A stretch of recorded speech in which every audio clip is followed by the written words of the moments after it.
आमदार रोहित पवार साहेब व त्यांचे कार्यकर्ते यांना आम्ही हात जोडून विनंती करतो, मी तुमच्या पुढे लोटांगण सुद्धा घेतो, पण असं तुम्ही कर्जत जामखेडच्या सर्व शाळेतील मुलांना फसवाफसवी करू नका। ही कंपासवर तुमचा फोटो व तुमची जाहिरात केली आहे। ही कंपास असेल इथले 2 किंवा 3 रुपयाची आणि ह्या पुस्तकामध्ये सर्व तुम्ही काय कामं केलीत आहेत काय ह्यात खोटं बी आहे, सगळं ह्यात बरंच खोटं आहे। ट्रॅक्टर फवारणी कुठं, कोरोना काळात ट्रॅक्टर फवारणी कुठं केली तुम्ही, ऑक्सिजन सेंटर कुठं उभारले होते, अजून ह्याच्यामध्ये बरेच मुद्दे आहेत। पण ही कमीत कमी माझं असं म्हणणं आहे, तुम्हाला विनंती करून तुम्ही शाळेतल्या मुलांना मुलींना राजकारणात आणू नका, त्यांना शाळा शिकू द्या, अशी तुम्हाला माझी परत एकदा हात जोडून विनंती आहे। मी तुमच्या पायासुद्धा पडतो। एकतर तुम्ही 28,000 मुलांना नोकऱ्या लावतो म्हणले होते, 30,000 मुलांची लग्न करू म्हणले होते, त्यातील एकाचं सुद्धा लग्न झालं नाही आणि एक सुद्धा नोकरी लावलं नाही, उलट नोकरीला होते ते काढले, काहींच्या लांब बदल्या केल्या। आता तुम्ही निवडणूक जवळ आल्यामुळे हे शाळेतील मुलांना तुम्ही द्यायचा कार्यक्रम चालू केला आहे, हे जेव्हा फोटो चालू केला आहे, ह्याचं शाळेतील मुलांना काही घेणं देणं नाही। तुम्ही किती काम करा नाही तर नका करू, तुम्हाला हे वाटायचं ना त्यांच्या घरी जाऊन आईबापांना द्या, तुम्ही काय विकास केला त्यांच्या आईबापांना माहिती आहे। पण ह्या शाळेतील मुलांना माझं म्हणणं आहे बाबा, हात जोडून म्हणणं आहे, तुम्ही शाळेतल्या मुलांना अजिबात तुम्ही त्रास देऊ नका।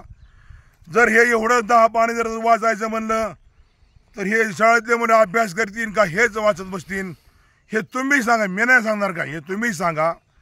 हे नेमकं हे मुलं एवढं कधी वाचतील, ह्यातमध्ये बोगस बरंच लिहिलं आहे, बरंच बोगस आहे ह्यात, सगळं मी एवढं वाचू शकत नाही। त्याच्यामुळे तुम्हाला वारंवार मी हात जोडून विनंती करतो, असं सौर ऊर्जाचं तुम्ही प्रत्येक शेतकऱ्यासाठी एखादी तुमचं सरकार असताना एखादी स्कीम आणली का? ह्याच्या आधी 50 वर्ष सरकार तुमचे होते, आत्तामध्ये 2.5 वर्ष सरकार तुमचे होते, शेतकऱ्यासाठी अशी एखादी स्कीम आणली का? पाठीमागे दिसते सौर ऊर्जा।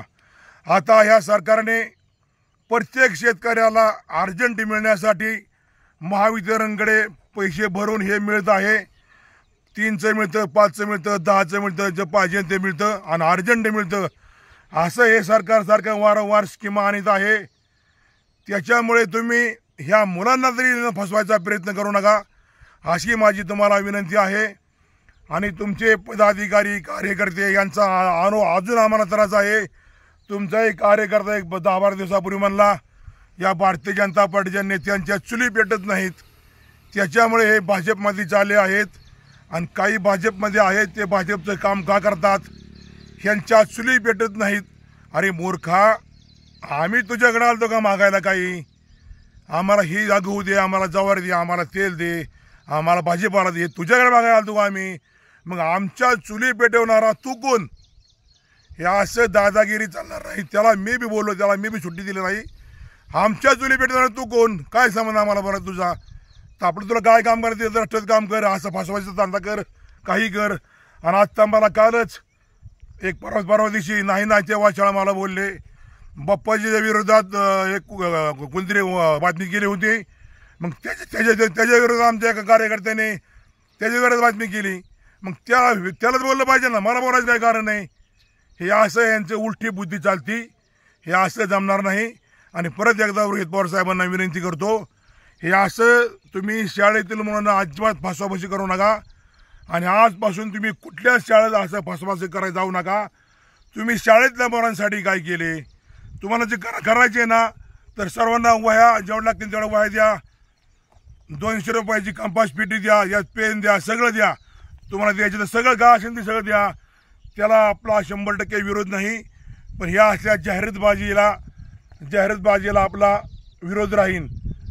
मुलांचं ह्याच्यामध्ये शिक्षणात वाटोळ होईल, हे वाचून काही मुलं राजकारणात येतील, त्यांचं वाटोळ होईल, हे असं जमणार नाही। तुम्हाला राजकारणात या, पण तुमचं शिक्षण पूर्ण होऊ द्या, नोकरीला लागा, किंवा एखादा शिक्षण बुद्धी चलत नाही तरी तुम्ही शाळा शिका आणि तुमचं शिक्षण सगळं शाळा झाल्यानंतर तुम्ही राजकारणात या.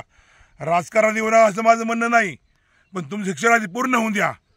हे असं तुम्ही आधी वाचत बसू नका. हा सगळा चुकीचा कार्यक्रम होतोय. आणि रोहित पवार साहेब यांना परत विनंती करतो, कमीत कमी शाळेतले मुरे तरी तुम्ही सोडून द्या. जय शिवराय, सत्यमेव जयते, जय भीम, रामकृष्ण हरी, जय मल्हार, जय शिवाजी महाराज. या फसवाफसवीवाल्यांना सद्बुद्धी द्या असं मी परमेश्वराची प्रार्थना करतो.